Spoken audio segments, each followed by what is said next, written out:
Welcome to Savage2, where souls get tortured. Let's get right into it.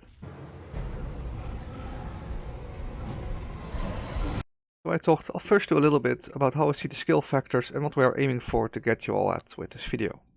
Skill factors get calculated by taking your gathered experience divided by game time.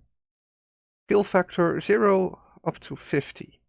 The only people in this skill factor are trolls or people who play for the first time and are reading their skills. You would actually have to try to get into this SF. 51 up to 85. This would be the SF for the newer players and those players that require few pointers to get into the next category. 86 up to 130.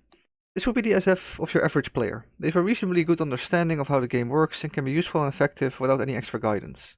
This is where we are aiming for with this video. 131 up to 180.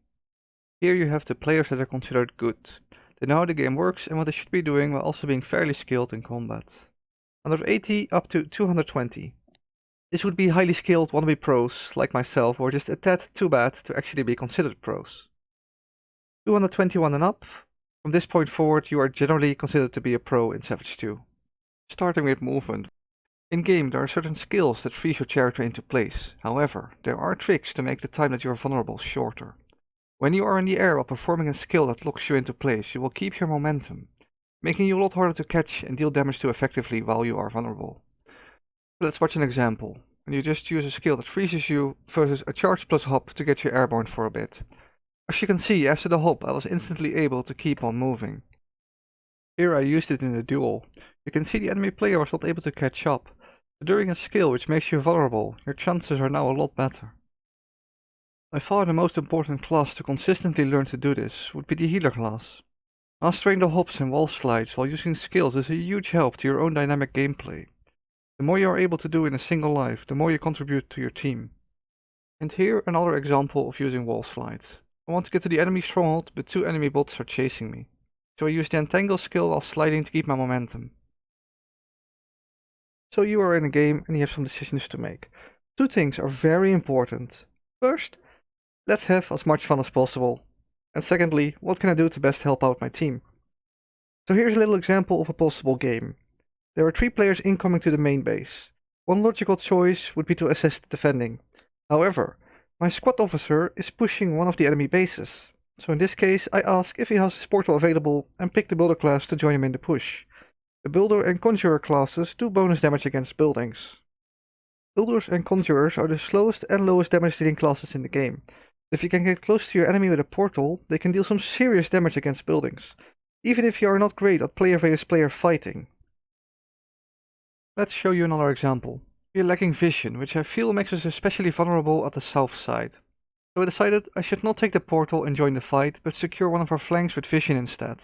The vision we currently have at the south side is actually the commander using a reveal spell. He's also clearly worried about our blind spot. If you are not sure what to do, it's often a good idea to follow your officer around. Being close to your officer actually gives you a buff that increases your stamina, health and mana regen. Also good to know, by using Ctrl plus Enter, you can chat with only your squad members. So, how to be more efficient in Savage 2 combat? To put it in the most simple terms, aggression. Whenever you engage your opponent, try to be pushing them. Try fighting towards their bases and away from yours. Often it's better to just go out in a blaze of glory than to try and survive. The game's leveling system rewards you for actively doing something, just surviving is not enough. In this next clip I no longer have any healing items left, so I just opted to do as much damage as possible to the enemy structures. At this position, building damage is superior to killing players. If you die, you'll respawn before they reach your structures. And whenever possible, I tried hitting several things at the same time to increase my experience gain. The next footage will show squad operations with the original sound files. Wait for a little bit for the portal and Commas builder please. Builders do bonus damage on structures and I need you to block this crappy tower. What? He walked over me. Did you see that? Yeah, just jumped over you. Don't try to fight, just go for the buildings. Fighting is my job, I'm here to protect you. Just go for the building.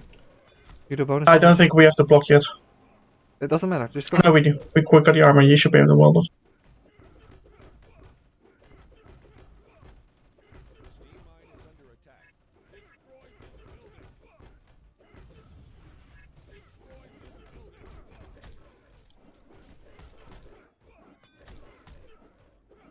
Just keep it in the building when you can. So from the moment the portal was placed, we needed just 40 seconds to destroy 3 buildings with 3 players. And then finally, a reminder, and maybe the most important thing in fighting. Switch up your attacks. Do not use the full 3 or 4 swing combos all the time. You'll become predictable and easy to block. You can see here how we are continuously changing up our attack pattern to try and surprise each other.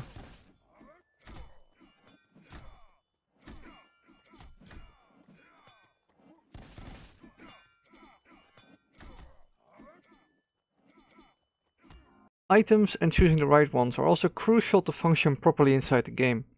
Regardless of your current skill level, you will always want to get some healing items and extra armor. Major healing potions have the best effect for their cost, and chainmail is the armor you mostly want to use. Sure, the plate mail gives you 3 extra armor, but the 5% speed reduction will make your ability to farm XP a whole lot lower, and make you easier to hit for your opponent on top of that. So after your basic gear, there are some options, most notably Lungs of the Mulligan or Major Stamina Pots. If you expect to get a lot of kills, get the lungs. The stamina pots, they have their uses, however I personally mostly rather donate my gold to get quicker tech improvements. In most normal games, the Nexus or Armory will go up as the first tech building, which allows you to get the power absorption item. This is a must-have. Blocking a spell or skill every 45 seconds can turn fights easily to your advantage. Next up, the most OP item in the game, the Trinket of Restoration. Giving you and your allies 75 health plus 5 armor is amazing, and it does not get consumed nor costs mana. Always grab this item as soon as possible whenever available. This would be your core items in pretty much every game, 4 slots filled, or even 5 already if you also opted to get the lungs. I'll show you some items that can be useful for those leftover slots. This can all depend a lot on the situation and personal preferences though. And the last part of the item segment. If you have nothing to buy and your team does not have all the techs yet, donate that gold. Getting to the next stage just 30 seconds earlier than your opponent could give you a huge advantage. Let's look at the leveling system again with a bit more details. As hopefully all of you have noticed by now, is that once you cross the 5 points into one stat, it starts costing 2 points to level up. And at 10 the cost goes up to 3 per stat increase. This would mean that it's better to spread out your leveling a little bit to get the most out of your points. I will now show you my normal way of leveling for a fighting build. Level 2. My first 4 points go into strength. Level 3. 3 points go into strength, 1 point go into endurance. Level 4. 2 points into strength, which is only 1 point because of the double cost now, and 2 more points go into endurance. Level 5. Same as before, 2 points towards strength, 2 points towards endurance. Level 6, 4 points into strength. Level 7, 4 points into endurance.